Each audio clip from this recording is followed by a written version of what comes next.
ఇప్పుడు అందరూ హెయిర్ ఊడిపోతుందని చాలా బాధపడుతున్నారు కదా. దానికి నేను ఎప్పటి నుంచో వాడుతున్నాను ఈ నూనె తయారు చేసుకొని. నేను నా పిల్లలకి అదే రాస్తాను. నేను వాడేది ఈ నూనె ఇవన్నీ వేసి కాస్తాను ఎప్పుడూ. అందులో ఏమేంటంటే ఫస్ట్ మెంతులు, తర్వాత కరివేపాకు వేస్తాను, తర్వాత వేపాకు వేస్తాను, గుంటకలవరాకు వేస్తాను, మందారాకు వేసి మందార పువ్వులు కూడా వేస్తాను, గోరింటాకు, అది తులసాకు వేసి ఆవుదం వేసి అదంతా కాగబెడతాను.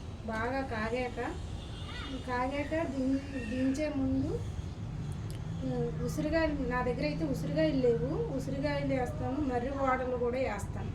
వేసి బాగా కాగాక దించేసాక ఆర్తకర్పూరం చెదకొట్టి వేస్తాను. దేనికంటే అది చొండ్రు ఉన్న తలలోని చిన్న చిన్న పుళ్ళు అవి ఉన్నా అది తగ్గిపోద్ది. దానివల్ల ఇది దించి కర్పూరం చెదకొట్టి వేస్తాను. ఈ ఆయిల్, ఇది కోకోనట్ ఆయిలే నేను వాడతాను. ఒకసారి చూడండి, నేనైతే ఇది వాడతాను. మీరు కూడా ఒకసారి ట్రై చేయండి.